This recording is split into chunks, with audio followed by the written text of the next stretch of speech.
Yo, what is going on? This is John Ross Marcus Cox here with the Way Too Much JRMC podcast. How's everybody doing today? Appreciate y'all coming here and giving me a visit, give me a listen today. I always appreciate you guys giving me your time and attention. Let's go and clean up some housekeeping items here real quick. Hey, for all y'all that are watching, listening, whatever, like, share, subscribe, comment, leave us a review on whatever platform that you are watching or listening. You can find me on pretty much on all the audio podcast platforms, whether it be Spotify, Apple, Google, Amazon, iHeartRadio, all that good stuff, Stitcher. You can find me on the video version on YouTube and on Rumble. So, the best way to grow the show is, organically from individuals, sharing, whether it be on YouTube and Rumble, just sharing the URL, going there and subscribing to the channels and turning on notifications, texting it to your friends, leaving comments so I can engage with you. Shoot me emails, whatever. Just go in there and search Way Too Much JRMC and you'll find me. Same deal goes for on social media: Facebook, Twitter, Instagram, TikTok, all that good stuff. I got some pretty exciting stuff coming up here in the next little bit. I got a couple of events scheduled where I'm gonna be on some other podcast, getting to be a guest and talk about what I'm trying to do here with the Way Too Much brand. So that's exciting. So appreciate you guys.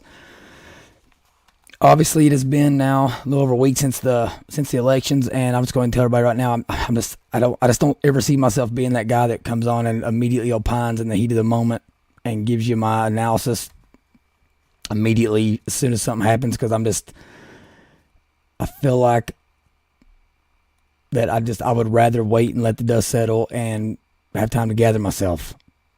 In this arena, in this conversation, if you look like me, sound like me, talk like me, the last thing I want is to ever say something totally off base and totally get it wrong because I didn't do my research, and then people say, well, he's just some old redneck running, spouting off the mouth. That's not what I'm trying to be, and I don't think it's helpful. So, I'm never going to be the place giving you it's never going to be the show giving you the scoop or being the first one to report on something. I like to take in the information and give you an honest assessment on where I'm at. So got a jam-packed show for you today.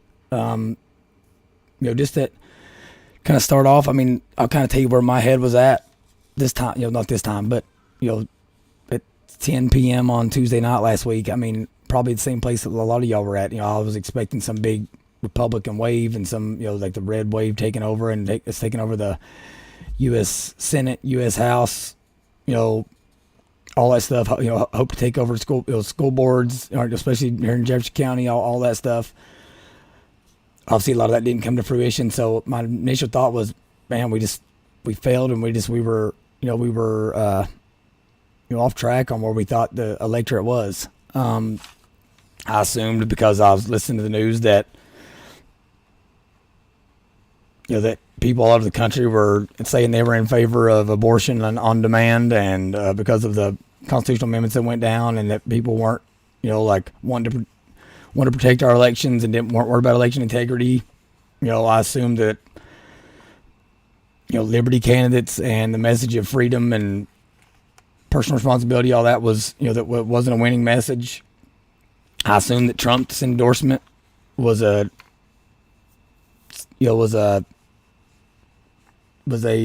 looking for here, like a stake in the grave of different candidates, and that they lost because of him. Because again, that's what the news was telling us that night. But once I had a couple nights of sleep on it, get to see how results came out, all that, none of that's true, right? And I actually feel like some good things happened, and things we can build on, and we need to be quick to correct people, especially people that are like the representatives, into thinking that what this election meant was that they need to go back to the middle to the moderate end of the spectrum, and that people want compromise and all that. I'm telling you right now, and we'll go through all this stuff. That was not the message that was sent last week. Okay, so let's start by addressing this myth that Trump and his endorsements was the death sentence for several campaigns across the country. Now, I will say this: I do think Trump probably made some mistakes by endorsing and stuff in so many races. All right, like there's no possible way that he knew all of those. He knew everybody that he endorsed, and had done personal research into their campaigns and all that stuff. Who he was like ride or die for, like in the trenches from the from that he was day one with, right? So, and a pattern started to emerge. Two of them, actually. The biggest one being that in open seat elections, okay, so this is someone where like they've redistricted or whatever, and like they've had to run, there's no incumbent, okay, or in races where he endorsed a challenger to another Republican that won in the primary, that it went on to be in the general. His endorsements were highly successful. So you look at Alabama District 5, candidate last name Strong. It was an open seat. He actually endorsed this person in the general though, but it was an open seat, won 67-29 in Alabama. You got another one, Crane in Arizona District 2. He was a challenger to the Republican in the primary, and Trump endorsed him in the primary. He won 53 for basically 54-46. Drop on down here to California District 3. Kylie. This was an open seat. This was an open seat where he endorsed this person in the primary. They ended up winning 53.1 to 46.9. Obviously this isn't someone incumbents are different. That's why I'm not talking about them. But there were two incumbents he endorsed that I think are important because supposedly they're super lunatic, extremist, and the left really wanted to take them out. And they're just further proof that the people just want people to be honest, and they want to know where they stand. And we are a conservative leaning nation. So you got Boebert in Colorado and Gates in Florida. Gates won big. Boebert squeaked it out, but again, like it's Colorado, so pretty liberal state. She still won her district. Then you got Florida District 13. This was Luna. This is the one this is Miami-Dade. All right, this was an open seat one. He endorsed Luna in the primary. She won 53-45. This was an area that wasn't typically Democrat, or it's typically Democrat from what I understand. So that's that's another one. You got same situation in Florida District 4. Bean, open seat, Trump's pick wins it. Florida District 7. Mills was challenging the incumbent, wins it, 58-41. So Bean won 60-39. Mills won 58-41. You got Collins. This was an open seat in Georgia District 10, 64-35. McCormick, open seat, 62-37. Henson, Iowa District 2, 54-45. Nunn, Iowa District 3, wins. So Houchin, you got Houchin in Indiana District 9, open seat, wins 63.7, 33.5. Zinke in Montana District 1. This was another open seat. Trump's pick wins it. So I mean, the list goes on. I'm not going to continue boring you with all the House seats, all the House endorsements there. Then let's go see if that trend, again, the trend being him not just trying to endorse someone in every single election, in every single race. Him, like, this was actually people that he endorsed either in a primary, or as a challenger, right? And specifically open seat ones.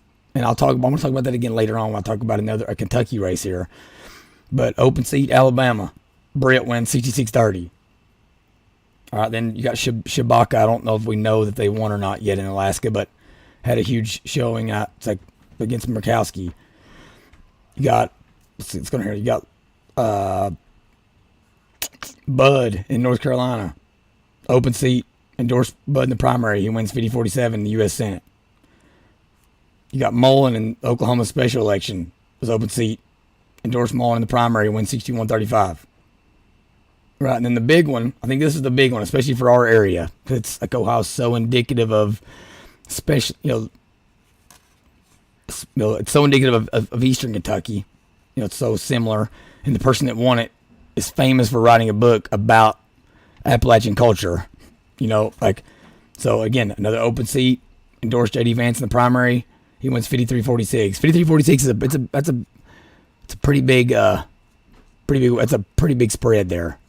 It may seem like, single digits. I mean, anything above like 2 or 3 percentage points is a big spread. So people where Trump was an actual believer of whoever it was, and I think that you can see that when it comes to like specifically when he endorsed someone in a primary, and then ones where there's no incumbent and it's an open seat, so there's no like preconceived bias or name recognition for whoever the incumbent is. That's always an uphill battle when you're challenging someone who's an incumbent. People that Trump endorsed were highly successful. So don't listen to what everyone else is telling you. Okay, and we'll discuss Kentucky in a second. What jury's still out on what's going to happen in Georgia with Walker and Raphael Warnock. I feel my gut tells me that Walker ends up pulling that one out, and then the other one obviously that he wasn't successful in was Blake Masters in Arizona. But I'm gonna be honest with y'all, when you start looking at what's happening in Arizona, all right, and you can call me conspiracy theories all you want. Yeah, I got a brother, and this is anecdotal, but my brother-in-law and my sister-in-law live out there, and there's a place out in Arizona. There's a website where you can go and check to see if your ballot counted. And so they were at a polling place where they were told to go vote somewhere else because the machines weren't working. Today, as of November 17th, when they go to that website to see if their vote counted, it's still showing that it didn't count. So take that for what it's worth. Obviously, when you have big accusations, you got to have big evidence. But I don't think we can look at Arizona and take anything from it. Now, I will say this.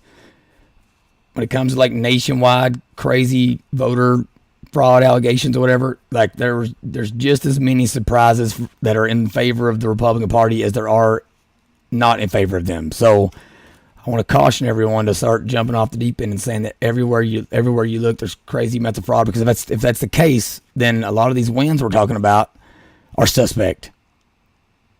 You know what I'm saying? So you got to be cognizant of that. We have some deep blue areas like Miami-Dade that have flipped to Republican, like the same way us as Republicans are upset thinking there was some shenanigans going on in Arizona with the gubernatorial race there. If I was a Democrat, I could be saying the same thing and saying there's no way Miami-Dade flipped, because it's always deep blue, right? So we got to be cognizant of that. So there's that one, but where I think Donald Trump made a huge mistake, and I think he risked totally destroying his brand on this one, was in the Pennsylvania race. I mean, I'm big on like representation and like symbolic gestures and representing those that, getting people in there that represent us, not just in what they say, but in how they carry themselves, how they act, how they represent themselves, how they speak, how they, all that stuff, how they spread the message. This Oz character, I'm being honest, like I know he wasn't a representation of me. Like in Pennsylvania, Pennsylvania's somewhat similar to Kentucky. I mean, you got a lot of steel mills and you got a lot of, coal mining and coal towns, and, I just don't know what he was thinking, endorsing like a lifelong Democrat elitist doctor that was all about vaccines until yesterday. I think that's the true message behind that. Not the, I don't think anyone thinks that John Fetterman was a good candidate. I don't think the Democrats even thought he was a good candidate. I think the simple fact of the matter was, no, Republicans were not excited about Dr. Oz. They just weren't. I mean, I know I wasn't. Now, on the flip side of that, I think people are reading into it and saying people are like that. People disliked Oz so much they were willing to vote for a guy who can't even think straight because he's of the stroke. I don't think this is the sad state of the Democratic Party. Okay, and maybe we can learn something from them as Republicans. But Democrats don't vote for candidates. I've been saying this in several podcasts over the last several months. Democrats don't vote for candidates. They vote on platform issues, abortion, education funding, healthcare. They legitimately, they don't care if it's a corpse that's running. They don't care. And so it's why, I'll actually kind of give them props for that. They are in it to win it. They are down for the cause. I mean, they're ride or die. They say, hey, listen, we need somebody to represent our team in there. We ain't voting for them anyway. We're voting for the principals, and we expect them to vote the way we expect them to vote. And if he can't speak because he just had a stroke, can he click the green button to say vote yes on stuff that is put forward by Chuck Schumer? And if the answer is yes, then okay, we'll vote for him. But we all need to remember that, or if any of you are ever considering voting for a Democrat because you think they're reasonable, especially on a national level, doesn't matter how reasonable they are. They're going to vote with that party. They're not like the Republicans that try to have an open mind and try to think rationally and critically. They're yes people. They're all bootlickers. You can't vote for them. All right. So that's my 2 cents on that. Other big thing here. So now we'll start getting into Kentucky a little bit. And again, I'm always trying to tie the Kentucky stuff into a national message. Everyone would be quick to think that abortion and Roe versus Wade was a losing issue for Republicans. Okay, but I said do a little deep dive, and you'll see that wasn't the case. So I'm going to pull up. Here's an article, and for that, just for the people that are listening, if you're not in Kentucky, we had an amendment in Kentucky on the ballot that said nothing but this. Nowhere in the Kentucky Constitution is there a guaranteed right to an abortion, nor is there any guaranteed right to the funding of an abortion. And that measure, it failed. Okay, so it's easy to start thinking well, the people of Kentucky, I guess, are more liberal than we thought. They're okay with murdering babies. Slow your roll for a minute. Let's talk this through. So again, I talked about all the people that won. The elections that were Trump endorsements or whatever. I didn't talk about any of the incumbents.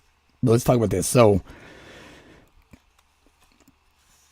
this is from Fox News, Marjorie Dannenfelser. This was back on November 14th. It says, various postmortems were quick to blame pro-life candidates and the Dobbs decision for the GOP's lack of success. Headlines proclaimed, abortion again proves to be a winning issue for Democrats, and voters solidify pro-abortion stance at the polls. This facile narrative is wrong. Most Americans are not pro-abortion by any stretch. The position of today's Democratic Party, abortion on demand until birth, paid for by taxpayers, has never been popular. Even immediately after Dobbs, it garnered only 10%. So, she goes on to say, so Florida Senator Marco Rubio won, and he won because he went on offense against his opponent's abortion extremism. Okay, in the presidential election cycle that's just beginning, it is a given that candidates must go on offense, but it also isn't sufficient. They must also center a strong pro-life GOP agenda around national minimum protections for the unborn child and mothers. Okay?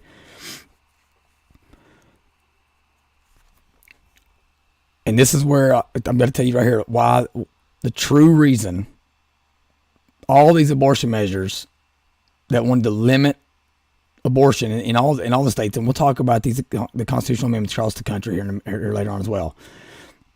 They failed for one reason.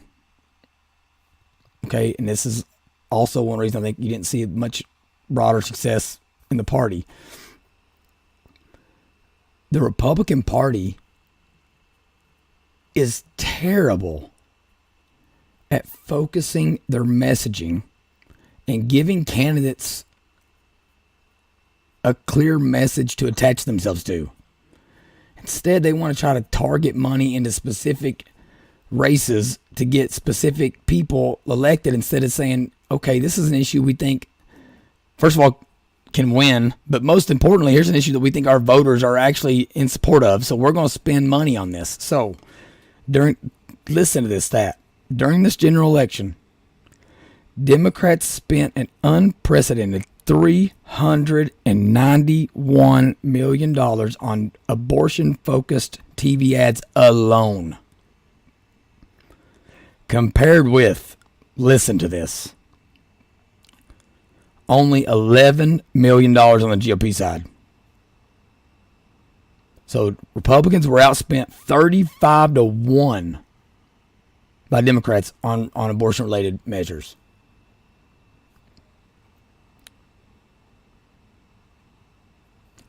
Goes on to say, combined with the primaries, Democrats spent more on advertising than McDonald's Corporation did last year.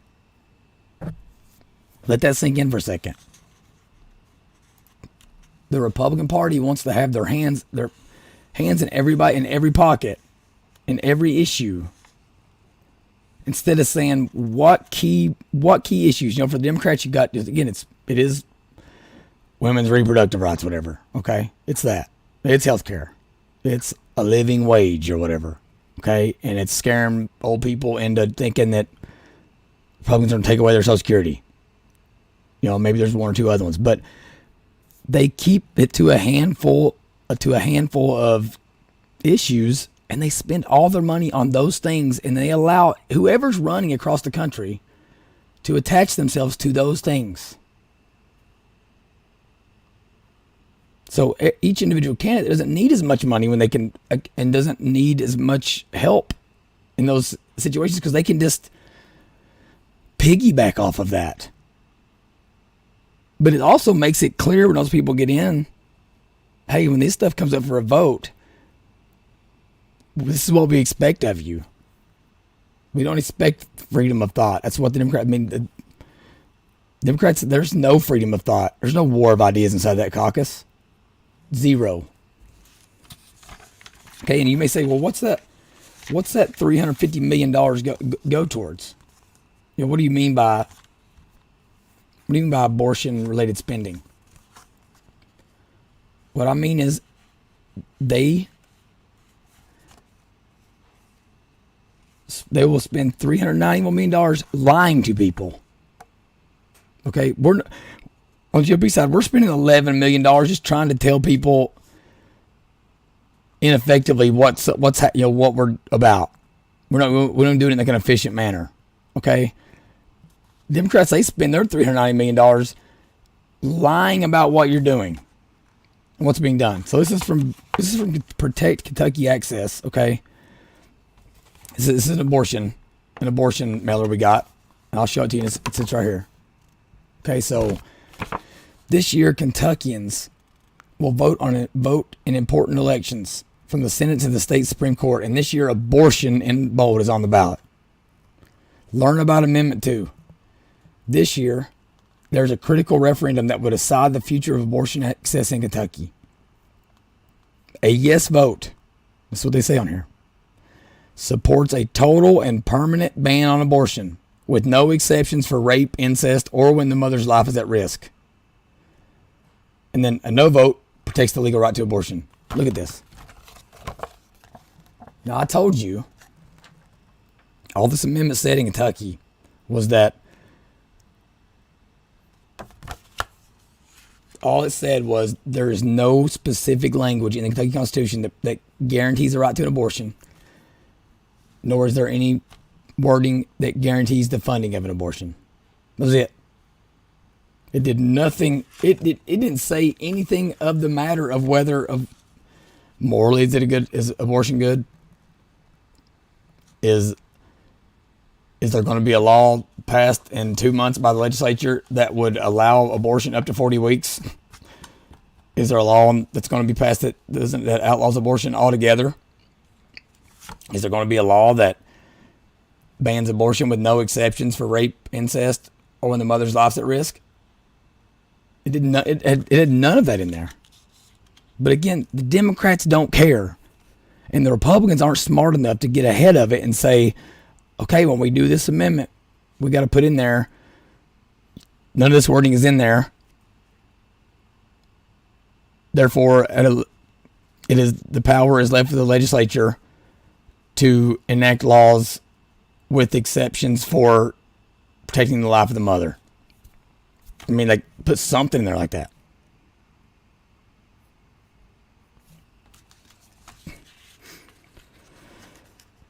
It says Republicans who weren't prepared were susceptible to bad advice. They did their best imitation of an ostrich, burying their heads in the sand, letting their opponents define them.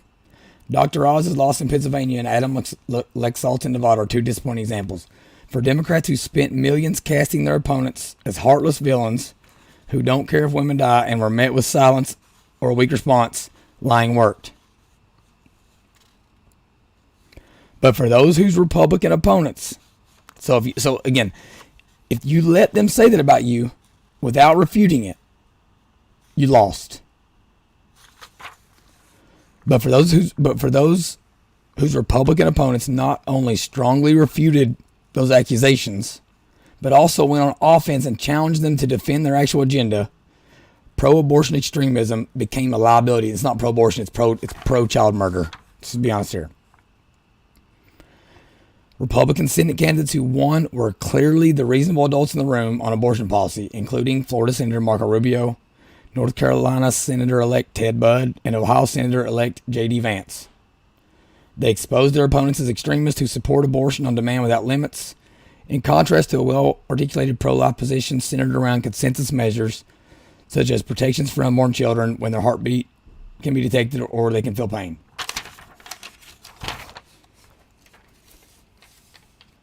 Okay, there's also people that want to act like Senator Lindsey Graham set forth the possibility of legislation that would set like a minimum national limit on abortion at 15 weeks. They thought that was a bad thing. But it appears that what it did was for the people that wanted to come out strongly and the pro-life end of things, it created a backstop for them for the Democrat smears. So all three winning Senate candidates embraced this political gift to their advantage. And it says Rubio deserves special mention as the first Senate colleague to co-sponsor Graham's bill, and he didn't hesitate to call his opponent, Democrat Val Deming's, record of opposing any limits. So this here's the piece I want you to listen to, because I mean, like, this is where I'm telling. Like, this was my total takeaway.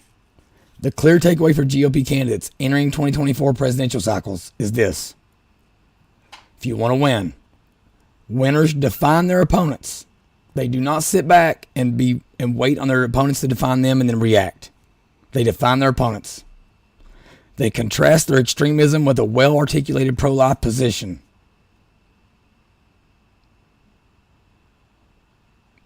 And so it's got to be centered around consensus measures, such as protections for unborn babies, when their heartbeat can be detected, or when they can feel pain, something. Now, again, I disagree with abortion all the time.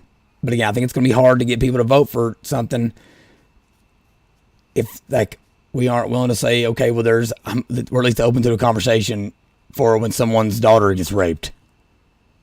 Or incest. I mean, if that hard line it ain't going to win. Okay. Pro-life governors also did very well. Greg Abbott, DeSantis, Mike DeWine, Kay Ivey, Brian Kemp, Henry McMaster, Kristi Noem, Kim Reynolds, Kevin Stilt. They were all handily reelected. The smallest margin of victory for those was 8 points. The largest was 37 points. Each of them has signed ambitious pro-life protections into law. So, Kentucky gubernatorial candidates Take note of that. Don't listen when they try telling you that you need to be quiet on this issue. Be as loud as you possibly can be.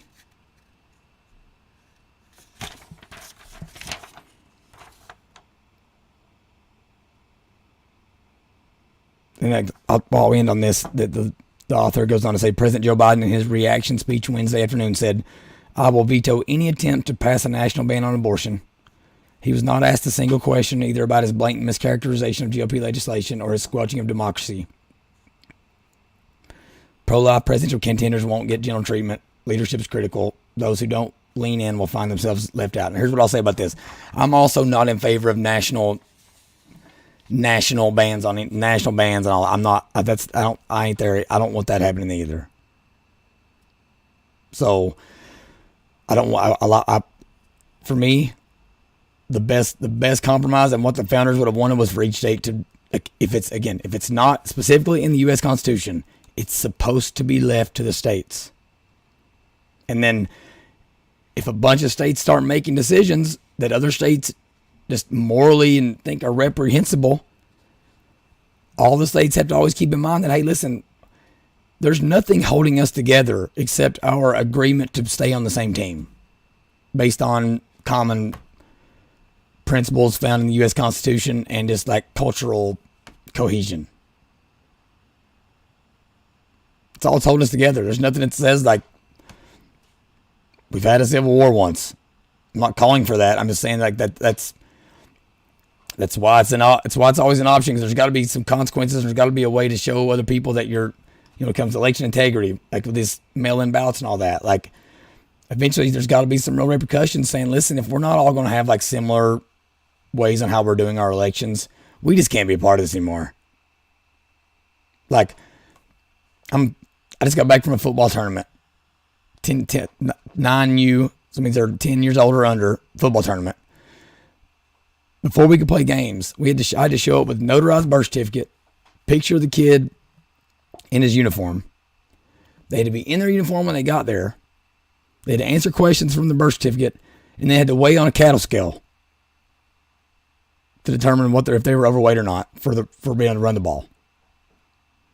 This was all before they could play in a 9U football tournament. It makes no sense that we have those kind of requirements for something like that, but then we think it's crazy to say we only want certain days for in-person ballots and we want ballots counted by a certain time. That's ridiculous. You want it to be elite and be like, had to be skin in the game and people having to put in some effort to vote. I don't want voting to be as easy as possible. Neither should you. That makes no sense. Like I'm not saying I agree with the founders and think you have to be a white guy that owns property. I think that's ridiculous. But like, do I think it's okay to say, hey, you got to get your butt up off the couch and go vote? And you can't pay somebody to go around and pick up 1,000 ballots and take them all together at once. Like, if you're not responsible enough to go vote around the same general time as everyone else so that everybody has the same exact information, then you shouldn't vote. Here's some rules on how you can vote absentee or do a mail-in ballot, but we shouldn't have this crazy everybody do mail-in ballots.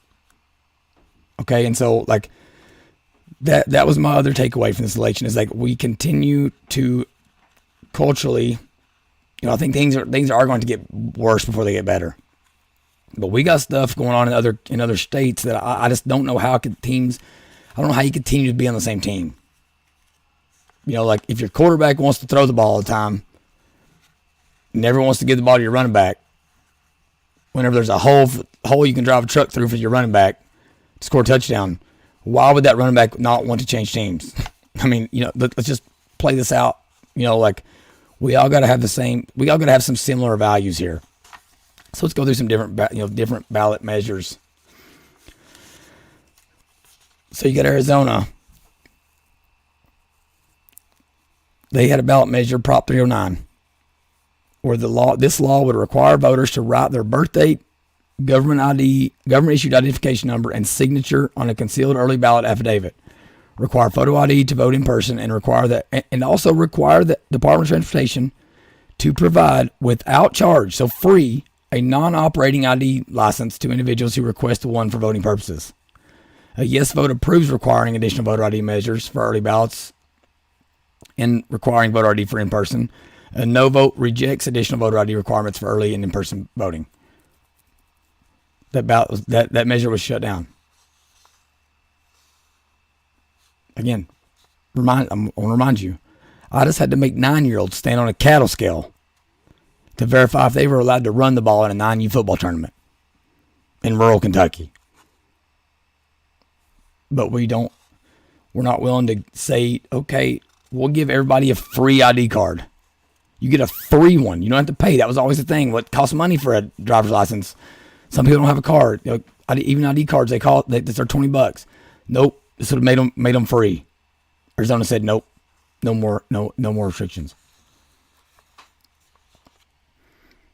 Okay, you got Arkansas. Legalized recreational marijuana. They voted no down on that, 56-43. Okay, so then, like I said, in Kentucky here, we had an abortion amendment that said nothing about the actual act of the abortion, or whether it was legal or illegal. It just said that there's no protection in the Constitution, and it would be done by the legislature. It didn't even say that. It's just what it would have done. It was 4 lines long. California Proposition 1 guarantees the constitutional right to abortion. This measure would amend California's Constitution to expressly include an individual's right to reproductive freedom, which includes the fundamental right to choose to have an abortion and the fundamental right to choose or refuse to use contraceptives. A yes vote supports adding the right to an abortion into the California Constitution. It passed 66-33. 5 million votes to 2.5 million votes. How do we stay on the same team? How do I, as a Kentuckian, allow my son to go fight in a military and for the freedoms of people that differ from my point of view so like staunchly? At the same time,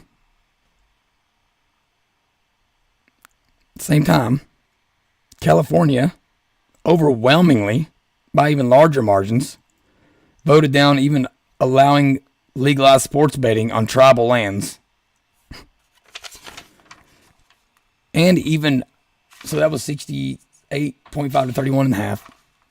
Then just to legalize online sports betting, they voted it down 83-17.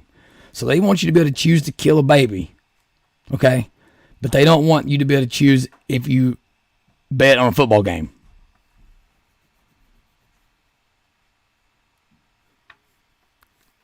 How do we stay on the same team?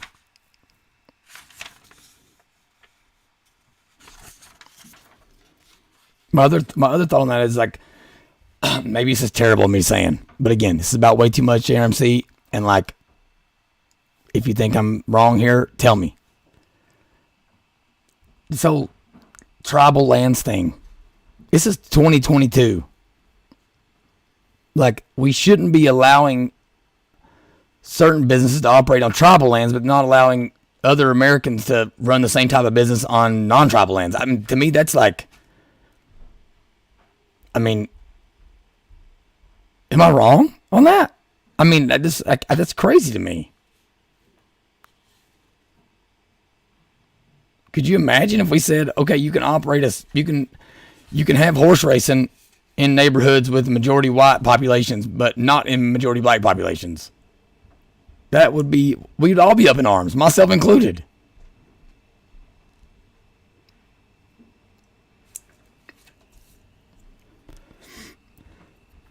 Connecticut, it says their measure was allow early voting. This measure would amend the state constitution to permit the legislature to enact early voting. Yes, 60.2, no, 39.8. Again, it doesn't even say like it has to be limited to a certain number of days prior to the election. So Connecticut basically said, they told the legislature, hey, you can do early voting as far back as you want. Stack the deck as long as you want. Because then, then you can have a candidate 6 months earlier that's already got 1 million votes, and then they die. But they still win the election, and then guess what? Your Democratic governor gets the appoint who's in that position, or the Democratic legislature, or whatever. I mean, then you had Iowa Amendment 1 for their constitution establishes the state constitutional right to bear arms. Okay, that one passed 65-34.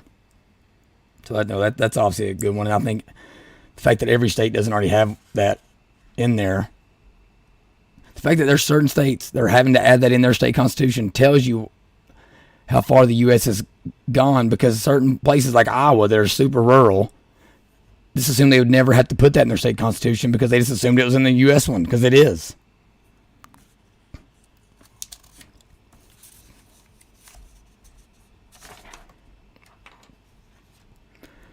Maryland passed, legalized, so they legalized recreational marijuana.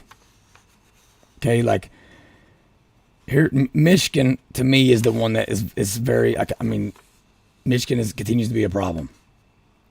So, and they talk out of both sides. Like it seems like they're still like a swing state, but they keep passing. It's like they legalized recreational marijuana, which again, I'm not even getting into if I agree or disagree with that. They passed that. They passed the constitutional right to an abortion,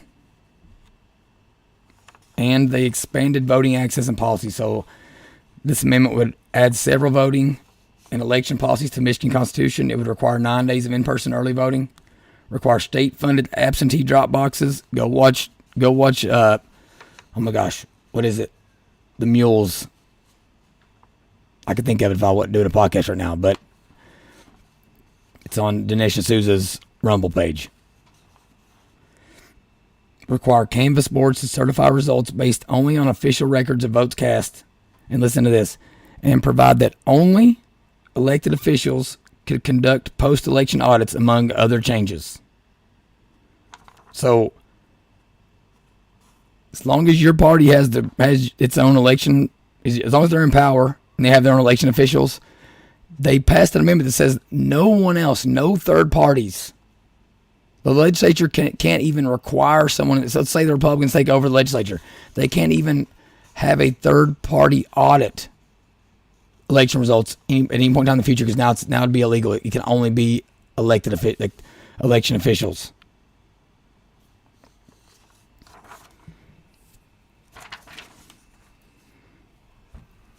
Here's another one I thought was crazy. Okay, so in Montana, they had a measure that would adopt the Born Alive Infant Protection Act, is what it's called, which provides that infants born alive, including infants born alive after an abortion, are legal persons and requires healthcare providers to take necessary actions to preserve the life of a born alive infant. A yes vote supports adopting the act, and no vote opposes the act. This went down 52-46. And again, I've been saying this. I am in favor. I am pro-life. I am pro saving babies and not allowing doctors just to kill the outright. An abortion means that you were killing the baby.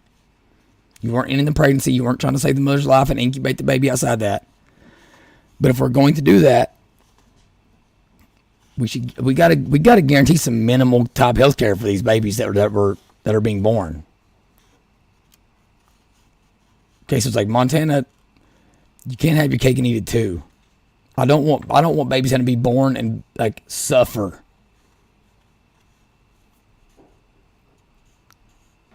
And talk about compromise. I think it's a compromise we can all live with. Okay, no abortions, they're done. Every baby that is born, we'll make sure it gets health care to a certain point, if there's not already something in place. Okay, sorry, country club Republicans. I know you want to cut taxes and there'll be no money in the government. Sorry, libertarians. I ain't what I'm about. Then you got a place like Nebraska that talks out of both sides of its mouth. Like, they voted to require photo ID for voting, but then they also voted to increase the minimum wage to $15 an hour. And so here's what I'll say and relate this to Kentucky. I think that is indicative.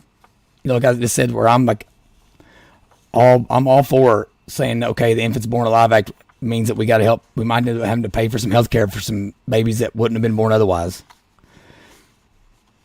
I think this is indicative, and I think this would be something in Kentucky that if it was put to a vote, like a true Democratic vote where everybody got the vote on it, I think this would pass as well. They'd require people to have a photo ID, and they would. I think you'd be hard pressed to try to get people to not vote for some kind of a minimum wage increase in Kentucky, because it's hard to like campaign against paying somebody a certain. So it's like, I think the Republicans need to pay attention to those measures. Same thing happened in Nevada. They voted to increase their minimum wage to $12 an hour. I'm not saying I approve it or disapprove of it. I'm not saying anything about that. Okay. Now in Ohio, again, it goes back to J.D. Vance. This is the movement. This is the direction, especially of Appalachian people. They voted 77-22 to require U.S. citizenship to vote in local elections. I think that's a no-brainer. I don't know how that's even a thing either. Then you got Oregon. They want to require a permit to acquire any firearm and prohibit certain ammunition magazines. The Second Amendment, says that as a state, you do not have a right to do this. How do we stay on the same team if we cannot continue to live by 10 basic, let's just narrow it down to, okay, let's just say we take everything back and shrink it down to the Bill of Rights. We couldn't even, as a 50-state union, agree to all 10 of those Bill of Rights. How do we stay on the same team? Okay, you had several states that struck down legalizing recreational marijuana, and in Vermont passed overwhelmingly 76-23 the state constitutional right to an abortion. So again, you want to know why those are overwhelmingly winning compared to Kentucky? I will tell you. Because it is not rocket science. It is because they spent $391 million on pro-abortion advertising, and the Republican Party spent 11.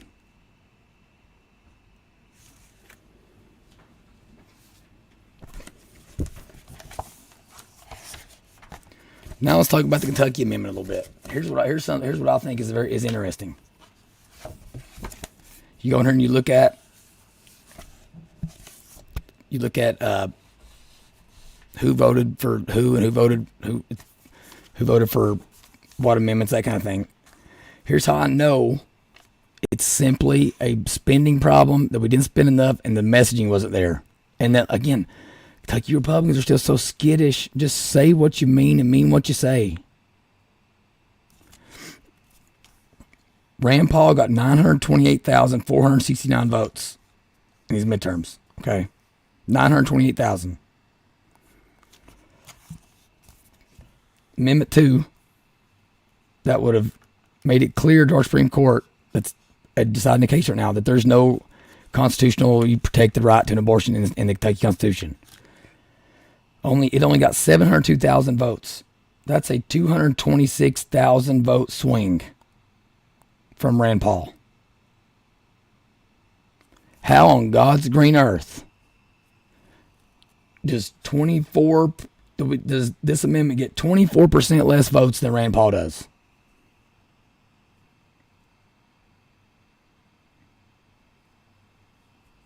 My assumptions are this: the amendment wasn't clear enough or something.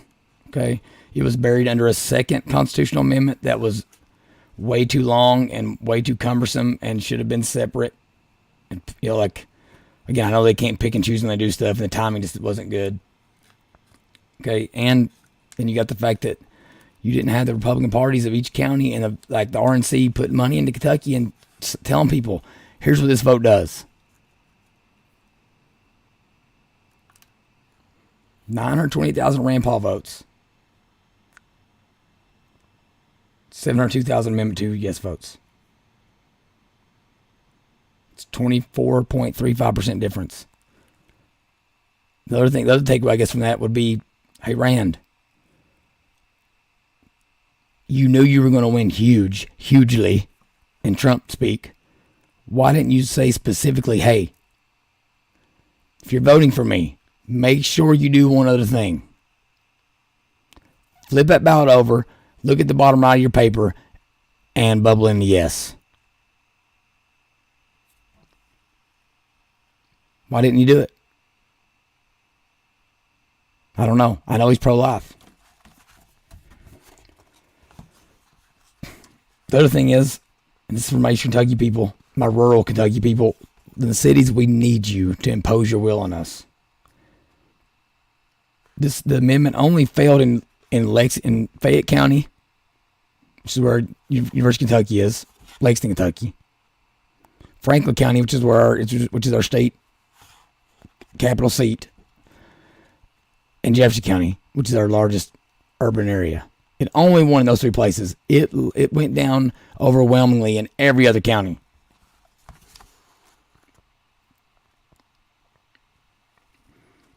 In the county closest to mine, it was literally like it was 80. It was again went down 80-20. It was 80% yeses for this amendment. So again, rural people get loud. Let people know where you stand. All right, moving on to the last segment here. Let's talk a little bit about Kentucky specifically. Kentucky overall, specifically Kentucky Republicans overall, had dang good results in pretty much all legislative districts last Tuesday. And I keep telling y'all, yes, national politics is sexy. Like they get on Fox News and CNN and can pick whatever podcast they want to go on, all that. They get all the press. But I'll give the Democrats the national scene forever if I can know where the state I live in we have true, real deal conservatives in our state legislature and local elected positions. So Kentucky Republicans, I'm pretty sure that they only lost one incumbent on the night in 118 races. And about half of those were uncontested. Kentucky Republican Party picked up a net 6 seats in the House. So now our Kentucky Republican, our House of Representatives is 81%. 81 out of 100 are Republican. Now, not all those are actually constitutional conservatives. Okay. Some of them are we'll talk about rhino establishment types. But we also gained one seat in the Kentucky Senate, which puts us at 31 out of 38 seats in the Senate, so 82%. So we actually have more Republicans in our Senate than we do our House. But here's what's funny. Our Senate is still the problem. You could put a D by about half of those names in the Senate, and their votes wouldn't change. All right, like they're Democrats in rhino and Republican clothing or whatever how you want to say it. And here's what I hope we realize. I've been telling legislators the last couple of days I've been talking with them. With great power and these great super majorities, overwhelming super majorities, it's going to be great responsibility for them to use government policy to promote the values of their voters. So, like, all you rural legislators need to realize, your constituents don't care that your city slicker colleagues maybe aren't as tough on abortion or whatever. They care that you get the job done. And if you don't, it wasn't that long ago when we all remember in Eastern Kentucky, it was a whole bunch of Democrats in our state legislature. When the priorities of your voters go unmet with 80% plus majorities in the legislature, the leadership wouldn't whip it, wouldn't move it. We didn't have time in committees. All those excuses are going to ring increasingly cynical and hollow. They're not going to listen to it.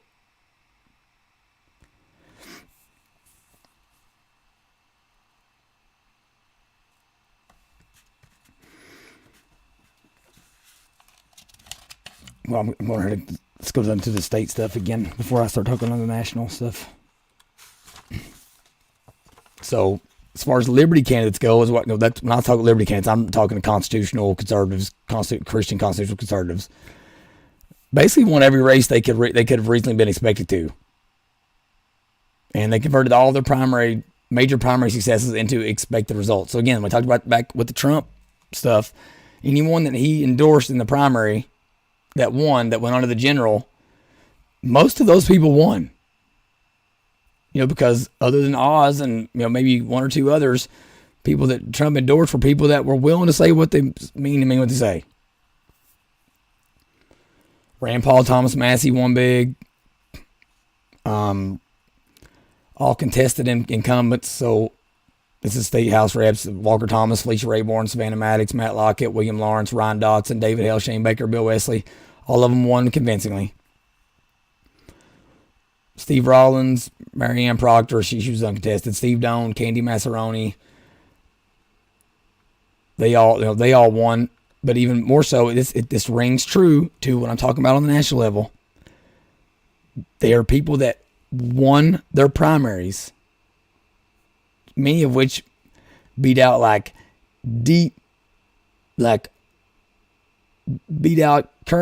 incumbents that were super establishment and swampy.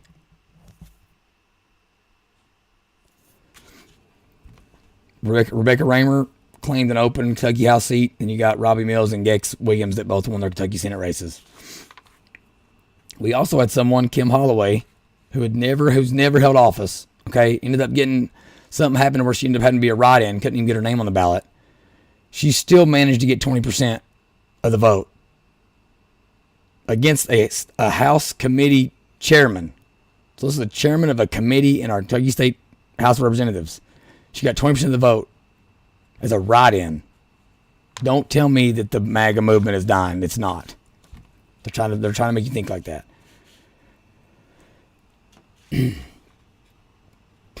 So then inside Jefferson County here, we also had a huge night. All right, we'll talk about our school board race there in a second. So things went as good as could possibly be expected. So the person that wrote this thing right here for me says Liberty or Liberty adjacent candidates. So we took out two longtime Democrat House incumbents, and I knew the incumbent.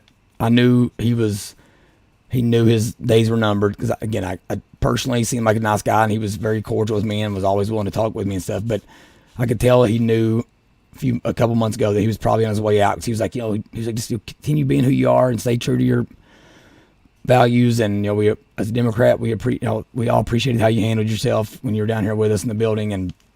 But he knew he was going out. All right. We took out two incumbent Democrat Metro Council members, so city council members. Again, this is super lib Jefferson County. All right, Lindsay Titchener, who's I'm extremely close with, maybe closer with her than anyone else in the legislature. She beat a write-in candidate, but back in the primary, beat a deep establishment Bill Furco candidate. Okay, and Lindsay's super, to quote Joe Biden, she's super MAGA. All right, but more than anything, she's a mom in the trenches, and she's tired of this crap and going on in our education systems. John Hodgson, he was unopposed. He filled a previous Republican seat. Emily Callaway beat Jeff Donahue, who was the Democrat I was just talking about a second ago. Susan Tyler Witten, give her a little shout out that they tried to get off the ballot last second because they were trying to say she wasn't in the district when she filed her paperwork when she actually was. So we had a crazy activist judge trying to get her off the ballot illegally, and she won her appeal and got back on there and won. Don't tell me the constitutional conservative movement is dying. We had another candidate, Jared Bauman, that took out a very long-term incumbent, Charles Miller. Both vetted Liberty candidates for Metro Council, Dan Sohm Jr. and Khalil Charlie Batchin, won their elections. They're the only two Republicans that did so. Okay, then we won a ton of nonpartisan races. Over half the judges we vetted as being excellent candidates won. All right, and then so now we'll get to our school board races. Y'all know I was big in all the school board stuff here with Charlie Bell, Mitzi Glenn, Steve Olam, and Gregory Pichetti. Yes, all 4 of them lost.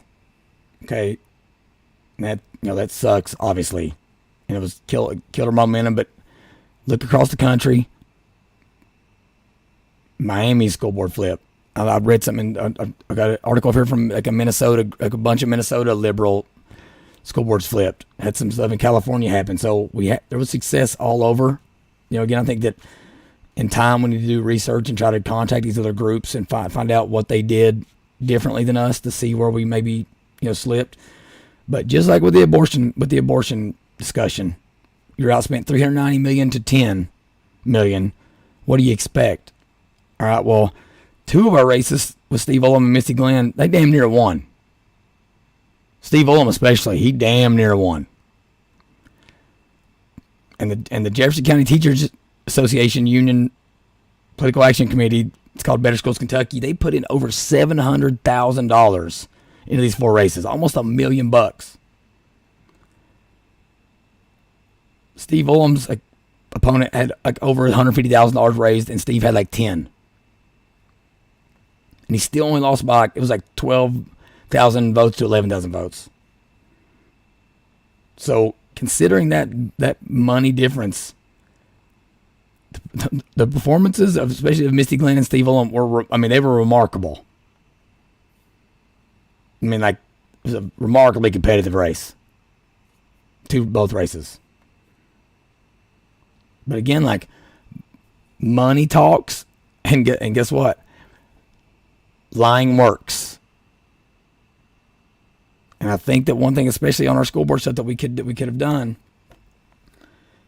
And when you look at the race across the country, I'm backed up by this. So if you don't like what you're hearing from me, people that are around Louisville here, I don't care. It is what it is.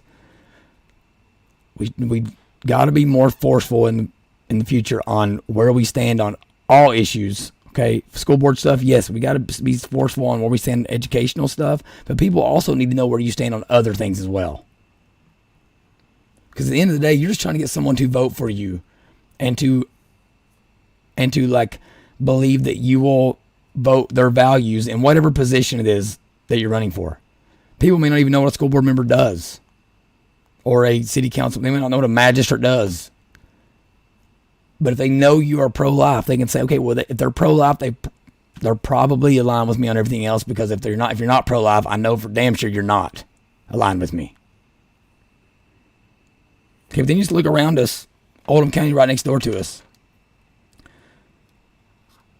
There's 3 races there we hope to win. We won 2 of them with two people that are definitely willing to tell you exactly where they stand on everything. And they won big. One's a mom, one's a former SRO. And they do not shy away from any of their positions. And it's refreshing. And then the other guy, Scott Ranger, that did lose, he was the same way. And I thought he ran a great campaign and all that, but he was running against the person that had probably the most name recognition ever out of all of them and all that. So, but he did a great job.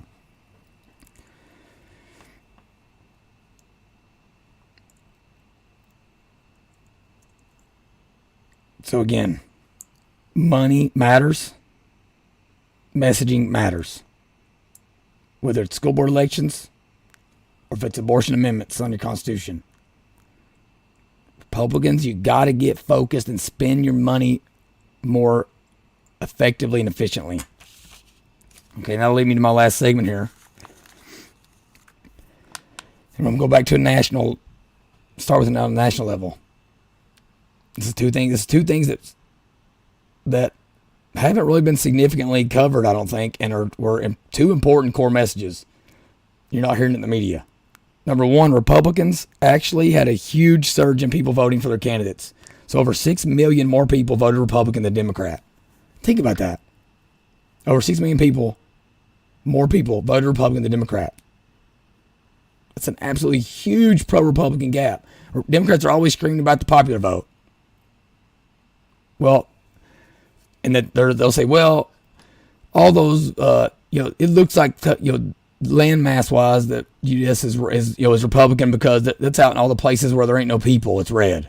There's one person every 50 acres. More Republican votes came in than Democrat votes.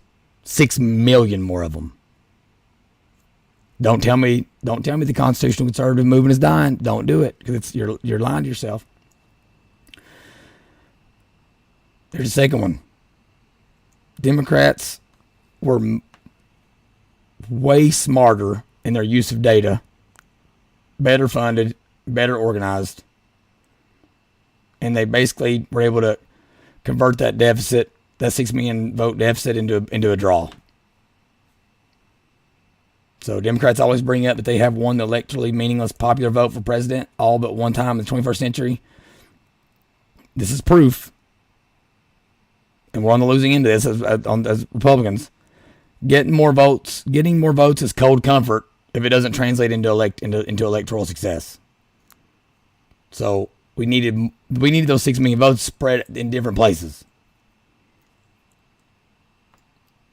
Doesn't mean anything if you win the popular vote. Republicans and Democrats. So Democrats focused on the U.S. Senate and House races that they felt were simultaneously the closest and vulnerable and most vulnerable, and pushed up voter turnout in those areas specifically. The result was a lot of narrow Democrat wins and Republican blowouts. So it was like races were either narrow Democrat or Republicans won overwhelmingly.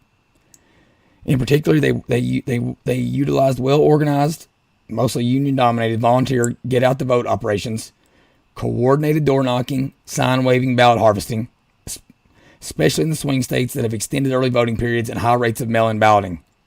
And they use targeting text banking, into which Republicans simply haven't invested enough. In Kentucky, I bet we haven't invested any. I didn't get any Republican robot text messages.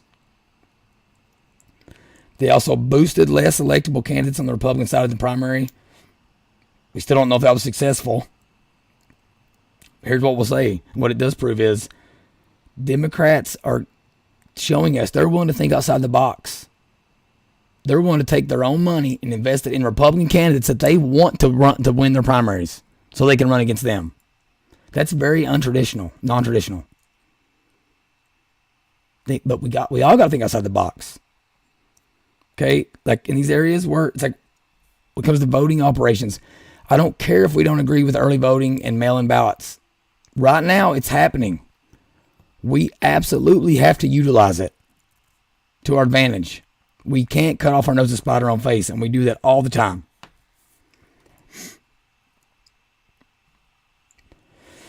The difference in Democrat Party efficiency in organizing, fundraising, and using data in Kentucky really showed up in the ballot initiatives and judicial races. Okay, and I mentioned a second ago here, coordinated door knocking, sign waving, all that. Like, there were several races where I talked to people I wanted to win.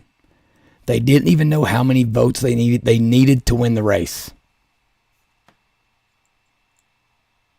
If you don't know that number, you can't work backwards into, okay, how many doors do I need to make sure I get knocked on specifically? And then how do I strategically knock on doors based on the number of volunteers I have to make sure I get to that number of houses for the most likely voters that will vote for me? How many 3-hour volunteer sessions do I need to fill to get to that number of doors knocked on? How many polling locations do I have to where I need to have so I can have people there at those entire days waving signs, handing out pieces of paper, flyers? Like, we have to get our ground game better. We don't have any of that, and we're still winning. How do we fix this stuff? Republicans got to be smarter in terms of the utilization of data analytics. We got to be better funded, better organized, especially at a grassroots level where there's ongoing personal interaction with voters going forward. I will say this as well in addition to that. We have to stop thinking, in order to do that, and in order to do the grassroots, get grassroots rolling better, we got to stop trying to curate everything. And this is where if we have fundamental values, we say, okay, these 3 things, you have to support these things or don't vote for me. Or you have to support these 3 things or don't try to run on the Republican ticket. You have to have a core set of values so that you can trust that the people you're asking to volunteer are going to all be on the same page with that. And you have to listen, you got to trust people not to venture too far from that, or to trust that they're doing everything they can just to get people to vote for you.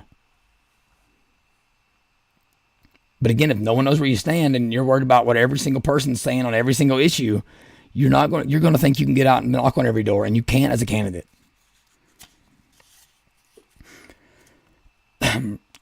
We got to focus less on messaging and more on things that will actually get people to the polls and involved in the political process on your side in the places where we really need them. This involves coordinating with local activist groups, establishing and funding volunteer banks,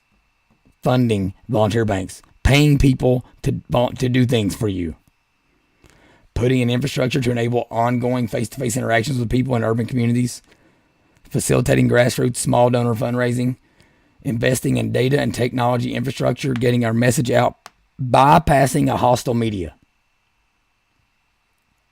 Democrats are pushing the envelope. Go Google FTX scandal today. We got to stop worrying so much about checking all the boxes off on the front end, and we just got to do. Don't wait to see if you have permission to go out and knock on doors.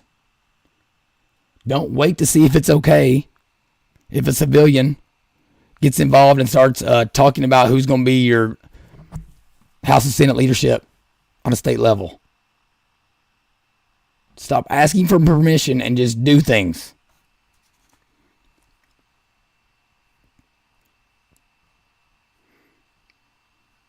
Focusing less on messaging, what I mean by that is on a local level. The party should be establishing the message, and then you can just ride its coattails while you're out actually putting in the work in the trenches.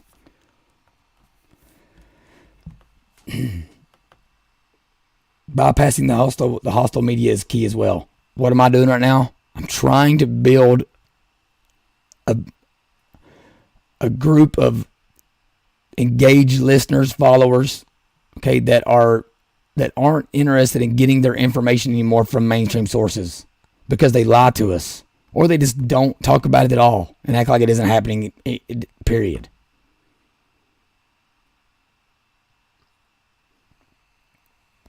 Podcasting, whether AM radio, whatever, news sites that are writing articles. I look at Timcast IRL. They have a podcast, but they also have a news division that posts article stuff on there. We got to get our information from these places and support them with our pocketbooks and our wallets. That is the only way for Republicans to finish off the Democratic Party. And specifically here in Kentucky, and by flipping Louisville, Lexington, and Frankfort.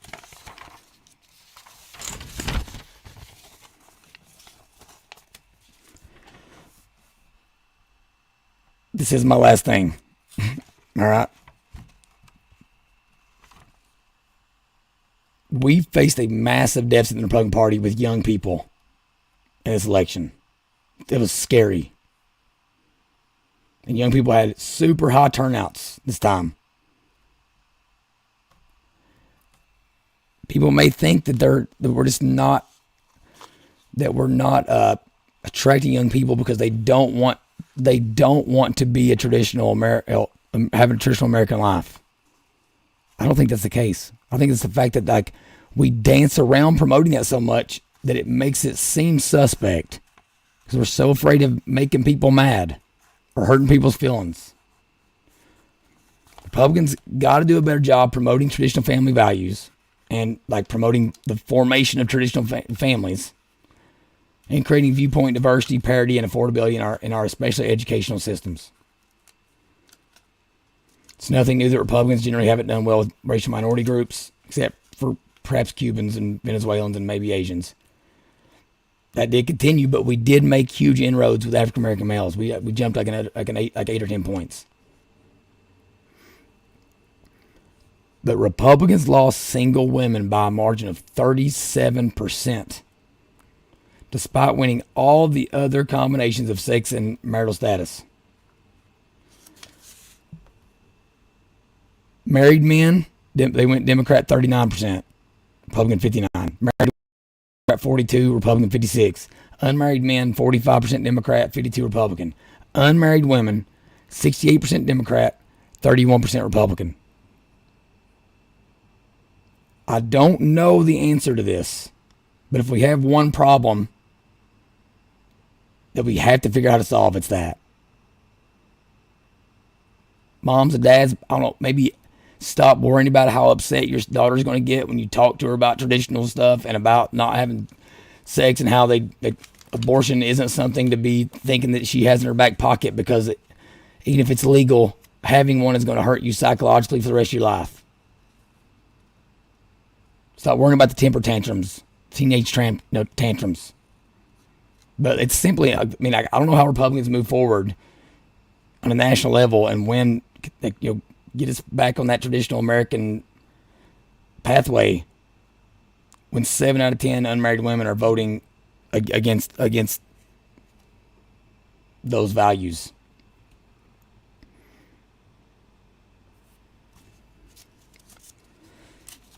The only thing I know for sure, and I think maybe a suggestion, is we gotta ask the question, like, how do we promote our values by helping young people and single people, especially women, get married and successfully form traditional families, which then will have the side effect of having them vote more like married people. Because married people vote Republican. What's the old saying?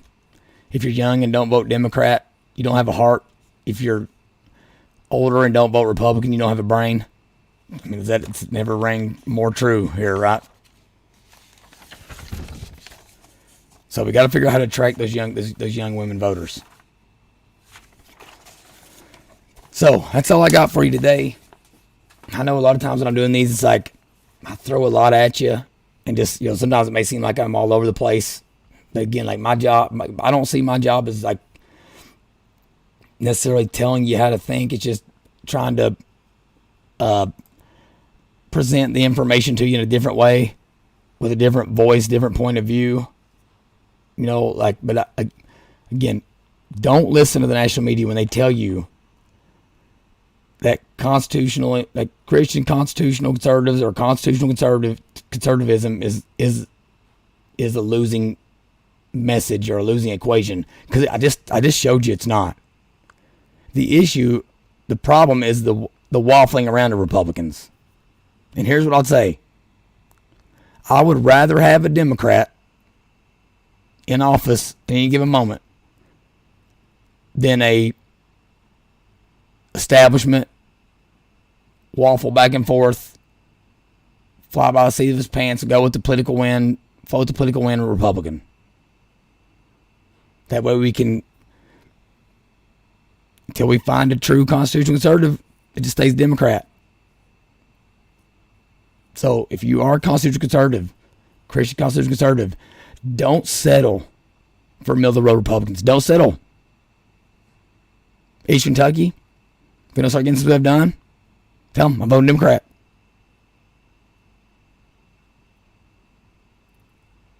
Don't be afraid to have the conversations, because things are changing. The Republican Party is different. But all this negativity about it being a loss for the Republicans last week, whatever, it's untrue. Maybe a loss for the Republican establishment, because I know they know behind the scenes the people that were winning are the people they didn't want to win. Marjorie Taylor Greene won, Lauren Boebert won, Matt Gaetz won, J.D. Vance won. Ron DeSantis smoked a fool down there in Florida. Open seats where Trump endorsed in the primary went Republican. Middle of the road tops, Oz, lost. So don't listen to them. We're winning. We're heading the right direction. And we'd rather lose than to get someone in there that isn't going to align with our values. I appreciate your time today. Thank you for listening. Hope this has been beneficial. If you have something you want to say, or you think I missed something, or I got something wrong, or whatever, shoot me a text, email, comment under the show and on YouTube, Rumble. But I beg you, plead with you, to if you like the content, share it, like, subscribe. We got to do all that. We got to circumvent the mainstream media animal, or we're going to continue to have to be scratching and clawing for everything. All right, love you guys, appreciate you, and hope you have